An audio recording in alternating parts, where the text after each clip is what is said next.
చలిలో చదువుకునే బుజ్జిపిచ్చుక. గ్రామంలో రెండు పెద్ద మేడల మధ్య ఒక చిన్న పూరి గుడిసుంది. ఆ మేడల్లో చోటు చిలుక మరియు చిచ్చుకాకి ఉంటారు. వాళ్ళు చాలా ధనవంతులు. కాని వాళ్ళ పిల్లలు బన్ను మరియు చిన్ను మాత్రం చదువులో వెనకబడి తిండిలో ముందుంటారు. ఆ మధ్యలో ఉన్న చిన్న గుడిసెలో తుని పిచ్చుక తన కూతురు బుజ్జితో ఉంటుంది. తుని పేదరాలైన బుజ్జి చదువుల సరస్వతి. చలికాలం పరీక్షల సమయంలో జరిగిన ఈ కథ చదువు విలువను తెలియచేస్తుంది. తుని పిచ్చుక ఇతరుల ఇళ్లల్లో పనిచేసి అలసిపోయే ఇంటికొచ్చింది. బుజ్జి అప్పుడే స్కూల్ నుండొచ్చి పుస్తకాలు ముందేసుకుని చదువుకుంటోంది. పక్కనే పన్ను చిన్ను క్రికెట్ ఆడుతున్నారు. బుజ్జి, అప్పుడు పుస్తకం తీసావా? కొంచెం సేపు ఆడుకోవచ్చు కదా తల్లి, పొద్దున్నే లేచి చదివావు. వద్దమ్మా, రేపు సైన్స్ పరీక్ష ఉంది, అది చాలా కష్టం. ఈసారి క్లాస్ ఫస్ట్ వస్తే నాకు స్కాలర్షిప్ వస్తుంది, అప్పుడు నీకు కష్టం తగ్గుతుంది కదా. అప్పుడే బాల్ని వెతుక్కుంటూ బన్ను చిన్ను అక్కడికొచ్చారు. వాళ్ళ వెనక వాళ్ళ తల్లులు చోటు చిచ్చు కూడా వచ్చారు. బుజ్జే, బ్యాట్ పట్టుకోవే, ఒక్క బాల్ వెత్తువు. కానీ ఈ పుస్తకాల పురుగులా ఎప్పుడు చదివేనా? చూడు, నా కండలో ఆడుకుంటే ఇలా తయారవుతాయి. బనుక, రేపు ఎగ్జామ్ ఉంది కదా, నువ్వు చదవా? ఎగ్జామా? ఓహో, అది రేపా? నేను వచ్చే వారం అనుకున్నానే. అయినా సైన్స్ ఎగ్జామ్లో రాయడానికి ఏముంది? ఆకు పచ్చగా ఉంటుంది, ఆకాశం నీలంగా ఉంటుంది అని రాస్తే పాస్ అయిపోతాంలే. చోటు చిలుక నవ్వుతూ ఏకతాళిగా, చూసావా చిచ్చు, ఆ తునిని చూడు, కూలి పని చేసుకునే దానికి కూతుర్ని పెద్ద స్కూల్లో చదివించాలని ఎంత ఆశ. మా పన్నుగాడికి చదువు రాకపోయినా పర్లేదు, మాకు ఆస్తుంది, తిని కూర్చున్న 7 తరాలు గడుస్తాయి. అవును చోట, ఈతోని అనవసరంగా డబ్బులు వేస్ట్ చేస్తోంది. రేపా పిల్ల పెళ్లికి దాచుకోకుండా ఫీజులు కడుతోంది. ఏమేతోని, నీ కూతురు కలెక్టర్ అవుతుందా ఏంటి? తుని పిచ్చుక వినయంగా, అయ్యో అంత లేదు చిచ్చుగారు, చదువుకుంటే జ్ఞానం వస్తుంది కదా, నా కూతురు నాలాగా కష్టపడకూడదని నా ఆశ. ఆశకి హద్దుండాలేతోని. సరేలే, రేపు ఎగ్జామ్ అంటగా, మా చిన్ను కూడా ఏదో రాస్తాడులే. వాడికి కొత్త పెన్ను కొనిచ్చాను, అది ఆటోమేటిక్గా ఆన్సర్లు రాసేస్తుంది. చోటు చిచ్చు గట్టిగా నవ్వుకుంటూ వెళ్లిపోయారు. తుని కళ్లల్లో నీళ్లు తిరిగాయి. అమ్మా, పాట పడుకు, వాళ్ళ మాటలకు నా మార్కులే సమాధానం చెప్తాయి, నువ్వు చూస్తుండు. ఇక మరుసటి రోజు ఎగ్జామ్ హాల్. మహీగ్రద్ద టీచర్ ఎగ్జామ్ పేపర్లు ఇస్తున్నారు. క్లాస్ రూమ్ అంతా నిశ్శబ్దంగా ఉంది. బయట చలి గడగడలాడిస్తోంది. పిల్లలు, ఇది సైన్స్ ఎగ్జామ్, కాపీ కొట్టకండి. బన్ను, నీ లంచ్ బాక్స్ లో చిట్టీలేమైనా దాచావా? అమ్మా, లేదు మేడం, బాక్స్ లో కేవలం 4 దోశలు మాత్రమే ఉన్నాయి, కావాలంటే చెక్ చేసుకోండి. సరే సరే, రాయండి. బుజ్జి చకచక రాస్తోంది. బన్ను మాత్రం పెన్ను నోట్లో పెట్టుకుని దిక్కులు చూస్తున్నాడు. చిన్ను పేపర్ మీద బొమ్మలు గీస్తున్నాడు. బన్ను చిలుక చిన్నుతో గుసగుసగా, ఒరే చిన్నగా, మొదటి ప్రశ్నకు ఆన్సర్ ఏంట్రా? కిరణజన్య సంయోజక క్రియ అంటే ఏంటి? నాకేం తెలుసురా, బహుశా కిరణ్ అనేవాడు సంధ్య అనే అమ్మాయిని కలవడమేమో, అదే రాసాయి. సూపర్ ఐడియా, నువ్వు జీనియస్ రా. బన్ను అదే రాసేశాడు. ఎగ్జామ్ టైం అయిపోయింది. ఇక ఫలితాల రోజు. మహీగ్రద్ద టీచర్ పేపర్లు దిద్ది మార్కులు చెప్తున్నారు. చోటు చిచ్చు కూడా స్కూలుకొచ్చారు, తమ పిల్లల గొప్పతనం చూడ్డానికని. ఈసారి పేపర్లు చూశాక నాకు గుండెపోటు వచ్చినంత పనైంది. ముందుగా టాపర్ ఎవరో చెప్తాను. 100కి 99 మార్కులు, బుజ్జి పిచ్చుక. క్లాస్ అంతా చప్పట్లు కొట్టారు. తుని పిచ్చుక ఆనందంతో ఉప్పొంగిపోయింది. ఇక మన మహానుభావులు బన్ను చిలుక, మార్కులు 100కి 4. చోటు చిలుక షాక్ అయ్యి, ఏంటి మేడం 4? మావాడు 4 దోశలు తిన్నాడు, 4 మార్కులు తెచ్చుకున్నాడా? అవును చోటు, వాడు రాసిన ఆన్సర్లు అలా ఉన్నాయి. మరి కిరణజన్య సంయోజక క్రియ అంటే కిరణు సంధ్య కలవడం అని రాశాడు. వాడికి 4 మార్కులు వేయడమే ఎక్కువ. పోనీలే, మా చిన్నుగాడు పాస్ అయి ఉంటాడు, వాడికి కొత్త పెన్ను కొనిచ్చాను. చిన్నుకాకి మార్కులేంటంటే 0. వాడు పేపర్ మీద ఆన్సర్లే రాయలేదు, మీ కాకి బొమ్మ గీసి కింద మా అమ్మ అందగత్తే అని రాశాడు. అందరూ గట్టిగా నవ్వారు. చోటు చిచ్చు అవమానంతో తలదించుకున్నారు. తుని బుజ్జిని చూసి వాళ్లకు అసూయ మొదలైంది. ఆ రోజు రాత్రి చోటు చిచ్చు ఇంట్లో మీటింగ్ పెట్టారు. చూసావా చిచ్చు, ఆ తుని కూతురు మన పరువు తీసింది. ఆ పని మనిషి కూతురు ఫస్ట్ రావడం ఏమిటి, మన పిల్లలు ఫెయిల్ అవడం ఏంటి? ఇది ఇలాగే సాగితే రేపు ఊర్లో మనల్ని ఎవరూ గౌరవించరు. నిజమే చోట, రేపు మ్యాథ్స్ ఎగ్జామ్ ఉంది. అది ఇంకా కష్టం. బుజ్జి దానికి కూడా బాగా చదివి మళ్ళీ ఫస్ట్ వస్తే మన పరువు గంగలో కలిసినట్టే. దీనికి ఏదో ఒకటి చెయ్యాలి. బుజ్జి చదవకూడదు. ఈ రాత్రి అది చదవకుండా ఆపేయాలి. ఎలా? పుస్తకాలు దొంగలిద్దామా? వద్దు, అది పాత ప్లాన్. నాకు ఒక కొత్త ఐడియా వచ్చింది. తుని పేదది కదా, వాళ్ళ ఇంట్లో ఇన్వర్టర్ లేదు. మనం వెళ్ళి వాళ్ళ ఇంటికి ఉన్న కరెంట్ వైర్ కట్ చేసేద్దాం. బయట చిమ్మ చీకటి, కరెంట్ లేకపోతే బుజ్జి చదవలేదు, రేపు ఎగ్జాము రాయలేదు. అబ్బా చోట, నీ బుర్రలో ఎంత తెలివిందా? Super plan. పద ఇప్పుడే వెళ్దాం. రాత్రి 11 గంటలు. బయట చలిగాలులు జుయి జుయిమని వీస్తున్నాయి. తుని గుడిసెలో బుజ్జి దీక్షగా లెక్కలు ప్రాక్టీస్ చేస్తోంది. ఇంతలో చోటు చిలుక తుని ఇంటి వెనుక వైర్ దగ్గర. చిచ్చు, కత్తరివ్వు, టక్కున కట్ చేసేస్తాను. చోటు వైర్ కట్ చేసేసింది. వెంటనే తుని ఇంట్లో లైట్ ఆరిపోయింది. తుని పిచ్చుక ఇంట్లో, అయ్యో కరెంటు పోయింది బుజ్జి, నీకు చదువుకోవడానికి ఇబ్బంది అవుతుంది. అవునమ్మా, ఇంకా 2 చాప్టర్లున్నాయి. రేపు ఎగ్జామ్ చాలా ముఖ్యం. ఇప్పుడెలా? చోటు చిచ్చు బయట చెట్టు వెనుక దాక్కుని నవ్వుకుంటున్నారు. చిచ్చుకాకి గుసగుసగా, చూసావా, లైట్ పోయింది. ఇక బొజ్జి పని గోవింద, వెళ్ళి పడుకుంటుందిలే. కాని జరిగింది వేరు. అమ్మా, నీ చదవడం ఆపను. బయట చంద్రుడున్నాడు కదా, ఆ వెలుగులో చదువుకుంటా. వద్దు బుజ్జి, బయట చలి పులిలా ఉంది, గడ్డగట్టిపోతావు. పర్లేదమ్మా, నేను స్వెటర్ వేసుకుంటాను. ఈ ఎగ్జామ్ పాస్ అయితేనే నాకు స్కాలర్షిప్ వస్తుంది. మన కష్టాలు తీర్తాయి. నేను వెళ్తాను. బుజ్జి తన చిన్న నులక మంచం లాక్కొని ఇంటి బయటకొచ్చింది.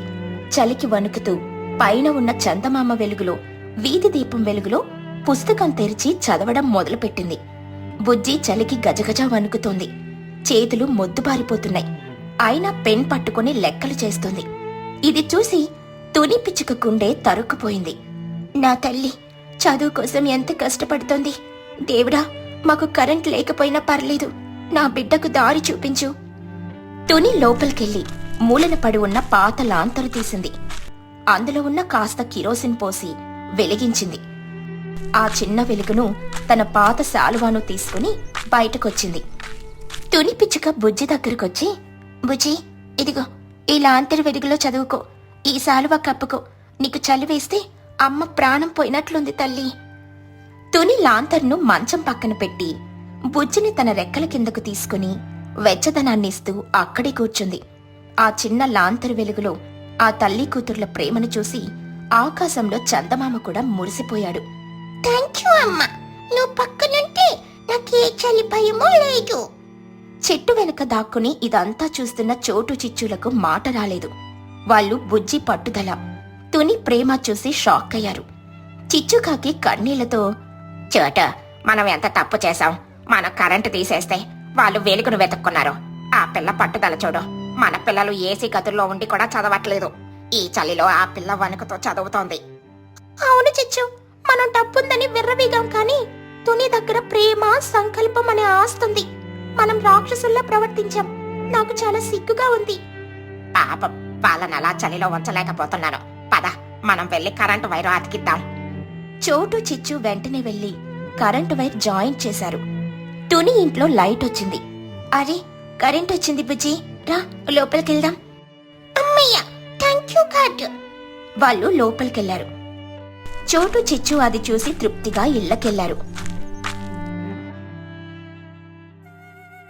మరుసటి రోజు మ్యాథ్స్ ఎగ్జామ్ జరిగింది. సాయంత్రం అందరూ తుని ఇంటికొచ్చారు. చోటు చిచ్చు చేతిలో స్వీట్ బాక్సులున్నాయి. తుని పిచ్చుక వాళ్ళని చూసి భయపడుతూ, అమ్మగారు రండి, ఏమైనా తప్పు జరిగిందా? తప్పు చేసింది మేము తుని. నిన్న రాత్రి కరెంటు పోయింది అని అనుకున్నావు కదా, అది పోలేదు, మేమే తీసేశాం, బుజ్జి చదవకూడదని. అయ్యో మీరా? అవును తని, మా అసూయ మమ్మల్ని కళ్ళు కనిపించకుండా చేసింది. కానీ నిన్న చలిలో బుజ్జి కష్టం చూశాక మాకు బుద్ధి వచ్చింది. మా పిల్లలకు అన్ని సౌకర్యాలు ఇచ్చాం, కానీ బుద్ధి ఇవ్వలేకపోయాం. నీ పెంపకం గ్రేట్. ఈరోజు ఎగ్జామ్లో బుజ్జి మళ్ళీ 100 మార్కులు తెచ్చుకుంది. మా పిల్లలు మళ్ళీ ఫెయిల్. మాకొక కోరికుంది తుని. ఏంటమ్మగారు? ఈ రోజు నుండి మా పన్ను చిన్ను సాయంత్రం నీ ఇంటికే వస్తారు. బుజ్జి వాళ్ళకు చదువు చెప్పాలి. ఫీజు ఎంత కావాలంటే అంత ఇస్తాం. మా పిల్లల్ని కూడా బుజ్జిలా మార్చు. బుజ్జి పిచ్చుక నవ్వుతూ, తప్పకుండా ఆంటీ, నేను వాళ్ళకు చదువు చెప్తాను, కానీ ఒక కండిషను. ఏంటి తల్లి? బన్ను చదువుకునేటప్పుడు తినకూడదు, చిన్ను అర్థం చూసుకోకూడదు. అది నా రూల్. బన్ను చిలుక వెనక నుండొచ్చి, అమ్మా, తినకుండా చదవాలా? సరేలే, పాస్ అవ్వాలంటే తప్పదు కదా, కానీ మధ్యలో వాటర్ బ్రేక్ ఇస్తావా బుజ్జి? అందరూ గట్టిగా నవ్వారు. ఆ చలి సాయంత్రం అందరూ కలిసి వేడివేడి పకోడీలు తింటూ ఆనందంగా గడిపారు. ఈ కథలో నీతేంటంటే, వెలుగును ఆర్పాలని చూసేవాడు ఓడిపోతాడు, వెలుగును వెతుక్కునేవాడు గెలుస్తాడు. పట్టుదలుంటే పేదరికం, చలి ఏవీ అడ్డు కావు. ఒక అందమైన ఉదయం పక్షులన్నీ నిద్రలేచి తమ దినచర్యను మొదలుపెట్టాయి. కాని ఆ ఊర్లో ఉన్న 3 ఇళ్లల్లో మాత్రం యుద్ధ వాతావరణం నెలకొంది. కారణం, ఆ 3 ఇళ్లల్లోని పిల్లలు. తుని పిచ్చుక ఇల్లు. తుని పిచ్చుక ఉదయాన్నే లేచి ఇంటి పనులన్నీ చకచకా పూర్తి చేస్తుంది. కాని ఆమె కూతురు బుజ్జి పిచ్చుక మాత్రం ఇంకా దుప్పటి ముసుగు తన్ని గురక పెట్టి నిద్రపోతుంది. బుజ్జి, లేవవే మహారాణి, సూర్యుడు నడినెత్తుకు వచ్చాడు. ఇంకా ఎంతసేపని పడుకుంటావు? కోడి కూడా కూసింది, కుక్కలు కూడా మొరిగాయి. నువ్వు మాత్రం ఇంకా కుంభకర్ణుడి చెల్లెలా నిద్రపోతున్నావు. అమ్మా ప్లీజ్, ఇంకో 5 నిమిషాలు. నా కళ్ళలో ఇప్పుడు ఒక పెద్ద లారీ నిండా ఐస్ క్రీమ్లు వచ్చాయి. నేను తినడం మొదలు పెట్టానో లేదో నువ్వు లేపావు. ఆ ఐస్ క్రీమ్ కరిగిపోతుంది, డిస్టర్బ్ చేయకు. నీ ఐస్ క్రీం పిచ్చి తగిలయ్యా. లేచి ముఖం కడుక్కొని ఆ గిన్నెలు సర్దవే అంటే కలలకంటూ కథలు చెప్తావు. నిన్ను కనడం కంటే ఒక రేడియో కొనుక్కొనుంటే హాయిగా పాటలైనా వినేదాన్ని. బుజ్జి పిచ్చుక విసుగ్గా లేచి కూర్చొని, అమ్మా, పొద్దున్నే మొదలు పెట్టావా? రేడియో అయితే పాటలే పాడుతుంది, కానీ నేను నీకు కంపెనీ ఇస్తాను కదా, అది గుర్తించుకో. నీ కంపెనీ నాకేం వద్దులే తల్లి. ఆ పక్కింటి చోటు చిలుక కొడుకు బన్ను కాణ్ణి చూడు, ఎంత బుద్ధిమంతుడు. వాళ్ళమ్మ లేపక ముందే లేచి ఇంటి ముందు ముగ్గు వేయడానికి నీళ్లు చల్లుతాడు, అంగడికెళ్లి సరుకులు తెస్తాడు. వాడిని చూసి నేర్చుకోవే కాస్తా. బుజ్జి పిచ్చుక వెటకారంగా, అయితే వాడిని తెచ్చుకుని పెంచుకోపో. ఎప్పుడు చూడు ఆ పన్ను కడుకోవాల. వాడు మంచోడైతే నాకేంటి, నేనింతే. చిచ్చుకాకి ఇల్లు. మరోపక్క చిచ్చుకాకి ఇంట్లో పరిస్థితి ఇంకా దారుణంగా ఉంది.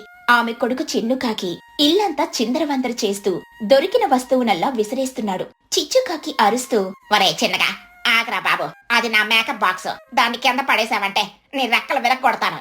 ఏమిట్రా గింతలో ఇల్లంతా సంతలా మార్చేశావో? అమ్మో, నేను సైంటిస్ట్ ని, గురుత్వాకర్షణ శక్తిని పరీక్షిస్తున్నాను. ఈ డబ్బా కింద పడితే పగులుతుందా లేక బౌన్స్ అవుతుందా అని చూస్తున్నా. చిచ్చుకాకి పరిగెత్తుకుంటూ వెళ్లి డబ్బా లాక్కుని, నీ ప్రయోగాలు తగలడా, అది పగిలితే నా గుండె పగులుతోంది. చ, మగ పిల్లాన్ని కన్నానని సంబరపడ్డాను, కానీ నిన్ను భరించడం నా వల్ల కావడం లేదు. ఆ తుని పిచ్చుక కూతురు బుజ్జిని చూడు, ఎంత అనుకువగా ఉంటుందో. ఆడపిల్లంటే అది. ఇంటి పనుల్లో వాళ్ళ అమ్మకు సాయం చేస్తుంది, చక్కగా ముగ్గులేస్తుంది. నిన్ను చూస్తే అస్సలు ముచ్చట వేయడం లేదు. చిన్నుకాకి మూతి ముడుచుకుని, అయితే ఆ బుజ్జినే తెచ్చుకో, నాకేం అభ్యంతరం లేదు. నేను నీకు నచ్చడం లేదు కదా, ఆ బుజ్జి అయితే నీకు మేకప్ కూడా వేస్తుంది. నిజమేరా, దాన్ని తెచ్చుకుంటే కనీసం నా తలనొప్పైనా తగ్గుతుంది. నువ్వు మాత్రం ఇలాగే అల్లరి చేస్తావుండో, ఎవరికి పనికి రాకుండా పోతావు. చోటు చిలుక ఇల్లు. ఇక చోటు చిలుక ఇంట్లో ఆమె కొడుకు బన్ను చిలుక తిండి కోసం యుద్ధం చేస్తున్నాడు. బన్ను చిలుక వంటింట్లో గిన్నెలన్నీ వెతుకుతూ, అమ్మా టిఫిన్ ఏదే, నాకు ఆకలేస్తుంది. కడుపులో ఎలకలు డాన్స్ చేస్తున్నాయి, తొందరగా పెట్టు. ఒరే బన్ను, కాసేపు ఆగరా. ఇప్పుడే కదా లేచావు, అప్పుడే ఆకలేంటి? మొహం కడుక్కున్నావా అసలు? మొహం కడుక్కుంటే ఆకలి తీరుతుందా అమ్మా? నాకు దోశలు కావాలి, అది కూడా 10 కావాలి. నిన్న రాత్రి సరిగ్గా తినలేదు. తిండిపోతు వెదవా, ఎప్పుడు చూడు తిండి ధ్యాసేనా? చదువు మీద, ఇంటి పనుల మీద శ్రద్ధ ఉందా? ఆ చిచ్చుకాకి కొడుకు చిన్నుగాడిని చూడు, వాడెంత యాక్టివ్ గా ఉంటాడు. ఆటల్లో ఫస్ట్, చదువులో ఫస్ట్. వాళ్ళమ్మకు ఎంత పేరు తెస్తున్నాడు. నువ్వు ఉన్నావు, నా తల తినడానికి పుట్టావు. బన్ను చిలుక అలిగి, అయితే ఆ చిన్నగాడినే పెంచుకో, వాడైతే గాలి తిని బ్రతుకుతాడు. నాకు మాత్రం దోశలు కావాల్సిందే. నువ్వు పెట్టకపోతే నేను అంగడికెళ్ళి కొనుక్కుంటా. వెళ్ళు, వెళ్ళి మళ్ళీ రాకు. ఆ చిన్ను లాంటి కొడుకుంటే ఎంత బాగుండేదో. ఇలా 3 ఇళ్లలో తల్లులు తమ పిల్లలను తిడుతూ పక్కవారి పిల్లలను పొగుడుతూ గొడవ పడ్డారు. పిల్లలు ముగ్గురు విసిగిపోయి కోపంతో ఇళ్లలో నుండి బయటకొచ్చారు. ఊరి మధ్యలో ఉన్న చెట్టు కింద ముగ్గురు కలుసుకున్నారు. బుజ్జి పిచ్చుక ఏడుపు మొహంతో, మా అమ్మకు నేనంటే అసలు ఇష్టం లేదు. ఇప్పుడు చూడు, ఆ పొన్నుకాడి మంచోడు, వాడే తోపని నన్ను తిడుతుంది. బన్ను చిలుక ఆశ్చర్యంగా, ఏంటే మీ అమ్మ నన్ను మెచ్చుకుందా? మా అమ్మేమో నన్ను తిండిపోతని తిట్టే ఆ చిన్నగాడే గ్రేట్ అని అంటుంది. నా తల తినేస్తోందిరా బాబు. మా అమ్మ కూడా అంతే. నేను అల్లరి చేస్తానట. ఆ బుజ్జి అయితే చాలా మంచిదట. ఆడపిల్లంటే అదట. నేనేమో వేస్ట్ గాడుదట. మా అమ్మకు బుజ్జి మీద ఉన్న ప్రేమలో సగం కూడా నా మీద లేదు. ముగ్గురు కాసేపు మౌనంగా కూర్చున్నారు. వాళ్ళ మనసుల్లో ఒకటే ఆలోచన, తమ సొంత తల్లుల దగ్గర తమకు విలువలేదు. బండు చిలుక ఉత్సాహంగా, ఒరే, నాకొక ఐడియా వచ్చింది. మన అమ్మలు మనల్ని కాకుండా వేరే వాళ్ళని ఇష్టపడుతున్నారు కదా, మనం ఎందుకు వాళ్ళ కోరిక తీర్చకూడదు? అంటే మనం తల్లులను మార్చుకుందాం. మా అమ్మకు చిన్ను అంటే ఇష్టం కదా, చిన్ను మా ఇంటికి వెళ్తాడు. చిచ్చు ఆంటీకి బుజ్జి అంటే ఇష్టం కదా, బుజ్జి వాళ్ళ ఇంటికి వెళ్తుంది. టున్ని ఆంటీకి నేనంటే ఇష్టం కదా, నేను మీ ఇంటికి వెళ్తాను. ఎలా ఉంది ఐడియా? సూపర్ ఐడియారా. దీనివల్ల అందరూ హ్యాపీ.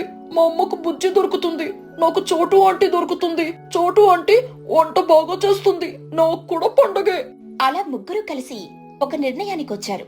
వెంటనే తమ తల్లుల దగ్గరికి వెళ్లి ఈ విషయం చెప్పాలని నిశ్చయించుకున్నారు. తుని పిచ్చుక, చిచ్చుకాకి, చోటు చిలుక ముగ్గురు కూడా చెట్టు దగ్గరకొచ్చారు. తమ పిల్లలు అలిగి వెళ్లిపోయారని వెతుకుతూ వచ్చారు. బన్ను చిలుక తల్లులను చూసి, అమ్మా ఆగండి, మేమొక నిర్ణయానికి వచ్చాము. ఏంట్రా బన్ను, ఏమిటా నిర్ణయం? అమ్మా, నీకు నేనంటే ఇష్టం లేదు కదా, పన్ను అంటేనే ఇష్టం కదా, అందుకే నేను డిసైడ్ అయ్యాను. నేను ఇక నుండి చిచ్చు ఆంటీ వాళ్ళ ఇంట్లో ఉంటాను. చిచ్చు ఆంటీకి ఆడపిల్లలంటే ఇష్టం. పన్ను ఎలాగో నీకు నచ్చాడు కాబట్టి వాడు నీ దగ్గర ఉంటాడు. అవును మమ్మీ, నువ్వెప్పుడూ బుజ్జి జపం చేస్తావు కదా, అందుకే బుజ్జిని నీకిచ్చేస్తున్నాం. నేను చోటు ఆంటీ వాళ్ళ ఇంటికి వెళ్తాను. ఆంటీకి నేనంటే చాలా ఇష్టం. అమ్మా, నీకు చిన్నగాడంటే ప్రాణం కదా, వాణ్ణి తీసుకొని వెళ్ళి పెంచుకో. నేను తుని ఆంటీ దగ్గరికి వెళ్తాను. ఆంటీ నన్ను తిండిపోతాని అనదు, ప్రేమగా పెట్టు. పిల్లల మాటలు విని ముగ్గురు తల్లులు షాక్ అయ్యారు. మొదట కోపం వచ్చినా తర్వాత ఆలోచనలో పడ్డారు. నిజంగానే పిల్లలు మారిపోతే ఎలా ఉంటుంది? మనకు నచ్చిన పిల్లలు దొరికితే మన కష్టాలు తీరుతాయేమో అని ఒకరి ముఖాలొకరు చూసుకున్నారు. చిచ్చుకాకి మెల్లగా, టోనీ, చోట, వీళ్ళు చెప్పేది కూడా బాగుంది కదా, మనం ఎప్పుడు పక్క వారి పిల్లలను చూసి ముచ్చట పడతాం. కొన్నాళ్ళు ఇలా ఉండి చూద్దామా? తుని పిచ్చుక సందేహిస్తూనే, ఏమో చిచ్చు, ఇది సరైన పనేనా? సొంత పిల్లలను వదిలేసి? పర్లేదులే తుని, వీళ్ళకు కూడా బుద్ధి రావాలి, మన విలువ తెలియాలి. కొన్నాళ్ళు మారితేనే వాళ్లకు అర్థమవుతుంది. సరే, నేను చిన్నుని తీసుకెళ్తాను. అలా ఆ వింత ఒప్పందం జరిగింది.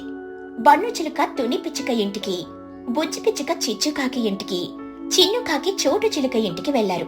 మొదటి రోజులు కొత్త ఇల్లు, కొత్త తల్లులు. పిల్లలకు చాలా సంతోషంగా అనిపించింది. తుని పిచ్చుక ఇంట్లో బన్నుగాడు. తుని పిచ్చుక బన్నును చాలా ప్రేమగా చూసుకుంది. బన్ను నాన్నా, నీకేం కావాలి? దోసలా, ఇడ్లీనా? చెప్పు, వెంటనే చేసి పెడతాను. అంటే నాకు ఓతప్పం కావాలి, పైన జీడిపప్పేసి. అంతేనా? చిటికెల చేస్తా. బన్ను ఫుల్ ఖుషి. ఏ పని చేయాల్సిన అవసరం లేదు, అడిగింది దొరుకుతుంది. ఇక చిచ్చుకాకి ఇంట్లో బుజ్జి. చిచ్చుకాకి బుజ్జిని యువరాణిలా చూసుకుంది. బుజ్జే, రా తల్లి, నీకు కొత్త ఫ్రాక్ కొన్నాను. ఈ లిప్స్టిక్ వేసుకో, జడలో ఈ పూలు పెట్టుకో. అబ్బా, ఎంత అందంగా ఉన్నావో. నా కొడుకు చిన్నగాడైతే ఎప్పుడూ మట్టిలో దొర్లుతూ ఉండేవాడు. నువ్వు బంగారం. బుజ్జి మురిసిపోయింది. పని లేదు, పాట లేదు, కేవలం అలంకరణే. ఇక చోటు చిలుక ఇంట్లో చిన్ను. చోటు చిలుక చిన్నుని చాలా గారాబం చేసింది. చిన్ను, నువ్వు ఆడుకో నాన్న, నీకు నచ్చిన ఆట ఆడుకో, ఇల్లంతా నీ ఇష్టం. ఆ పన్ను కాడైతే ఎప్పుడు తిండిగోలే. నువ్వెంత యాక్టివ్ గా ఉన్నావో. చిన్ను ఇల్లంతా ఎగురుతూ గంతులు వేస్తూ ఎంజాయ్ చేశాడు. కాని ఆ సంబరం ఎంతో కాలం నిలవలేదు. కొన్ని రోజులు గడిచేసరికి అసలు సమస్యలు మొదలయ్యాయి. తుని పిచ్చుక ఇంట్లో బన్నుకు కేవలం తింటుంటే సరిపోదు, ప్రేమ కూడా కావాలి. తుని పిచ్చుక తన పనుల్లో బిజీగా ఉంటూ బన్ను అడిగినప్పుడు మాత్రమే వండి పెడుతుంది. కాని బన్ను వాళ్ళమ్మ చోటు చిలుకలాగా పక్కన కూర్చుని గోరుముద్దలు తినిపించడం లేదు. ఒకరోజు బన్ను దిగులుగా కూర్చున్నాడు. ఏరా పన్ను, డల్గా ఉన్నా? ఆకలేస్తుందా? లేదంటే మా అమ్మ గుర్తుకొస్తుంది. మా అమ్మ నన్ను తిట్టినా సరే పక్కనే కూర్చొని కబుర్లు చెప్పేది, నా తల నిమ్మిరేది. మీరు అడిగింది పెడుతున్నారు కానీ నాతో మాట్లాడడం లేదు. తుని పిచ్చుక బన్ను దగ్గరకొచ్చి కూర్చుంది. బన్ను, చూడు నాన్న, నేను నిన్ను ప్రేమగానే చూసుకుంటున్నాను. కానీ నువ్వు మీ అమ్మతో ఉన్నప్పుడు గొడవ పడేవాడివి కదా, ఎందుకు? మా అమ్మ ఎప్పుడు కోపంగా మాట్లాడేదా అంటే తిండిపోతాని తిట్టేది, అందుకే నాకు కోపం వచ్చేది.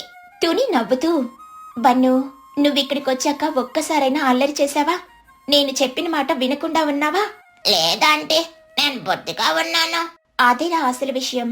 నువ్విక్కడ బుద్ధిగా నవ్వుతూ ఉన్నావు కాబట్టి నేను నీ మీద కోప్పడలేదు. నువ్వు మీ అమ్మ దగ్గరున్నప్పుడు పేచీలు పెట్టేవాడివి, అందుకే ఆవిడకి కోపం వచ్చేది. నువ్వు నాతో ఉన్నట్టుగానే మీ అమ్మతో కూడా నవ్వుతూ చెప్పిన మాట వింటూ ఉంటే మీ అమ్మ కూడా నిన్ను తిండిపోతాని అనదు కదా, బంగారు కొండ అని పిలుస్తుంది. మన ప్రవర్తన బట్టి ఎదుటివారి మాటలుంటాయి. బన్నుకు ఆ మాటలు గుండెకు తాకాయి. నిజమే కదా, నేను అమ్మను విసికించేవాడిని, అందుకే అమ్మ తిట్టేది అని రియలైజ్ అయ్యాడు. ఇక చిచ్చుకాకి ఇంట్లో, ఆంటీ, మా అమ్మ కొట్టుకొస్తుంది. మా అమ్మ నన్ను తిట్టినా సరే నా కడుపు నింపి నా బాగోగులు చూసుకునేది. మీరు నన్ను బొమ్మలా చూస్తున్నారు కానీ పెట్టెలా చూడటం లేదు.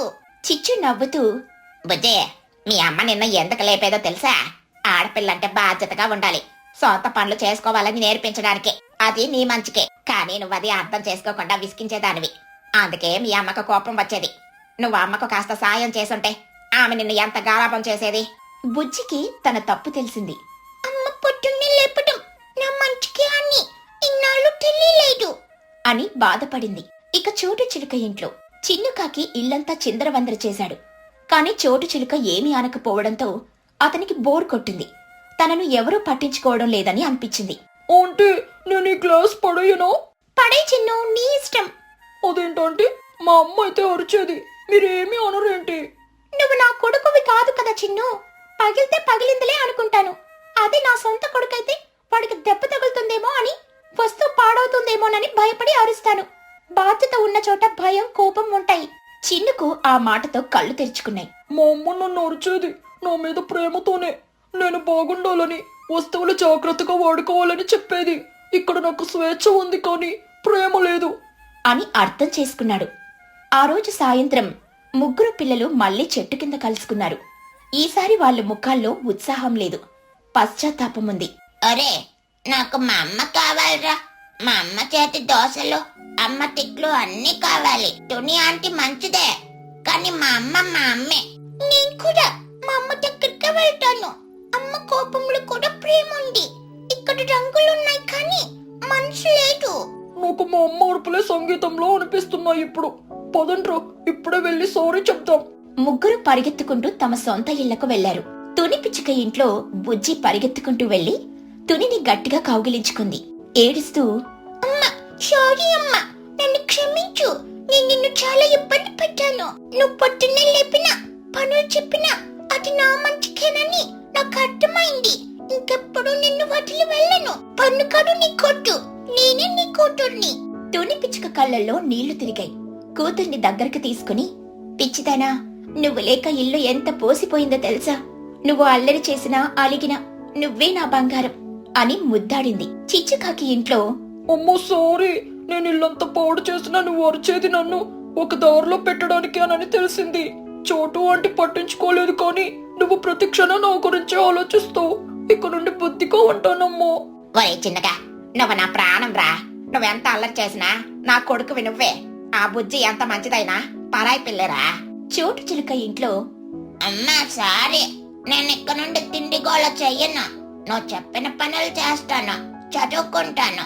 ఆ తుని ఆంటీ వంట బాగుంది కానీ నీ చేతి రుచి ఎక్కడ దొరకదమ్మా. చోటు చిలుక ఆనందంతో కొడుకు నోట్లో ఒక లడ్డూ పెట్టింది. నీకు తిండి మీద ధ్యాస ఉన్నా పర్లేదురా, కాస్త బుద్ధిగా ఉంటే చాలు. నువ్వు లేక నాకు ముద్ద దిగలేదు తెలుసా? కొద్ది రోజుల తర్వాత తుని పిచ్చుక పొద్దున్నే లేచింది. చూస్తే బుజ్జి పిచ్చుక అప్పటికే లేచి ఇంటి ముద్దు ముగ్గు వేస్తుంది. తుని ఆశ్చర్యంగా, బుజ్జి నువ్వేనా? బుజ్జి నవ్వుతూ, అవునమ్మా, నీకు సాయం చేద్దామని. కాఫీ పెట్టమంటావా? తుని కళ్ళల్లో ఆనంద బాష్పాలు రాలాయి. అలాగే చిచ్చుకాకి ఇంట్లో చిన్ను తన బొమ్మలను తానే సర్దుకుంటున్నాడు. చోటు చిలుక ఇంట్లో బన్ను పుస్తకం పట్టుకుని చదువుకుంటున్నాడు. గ్రామంలోని అందరూ ఆ మార్పు చూసి ఆశ్చర్యపోయారు.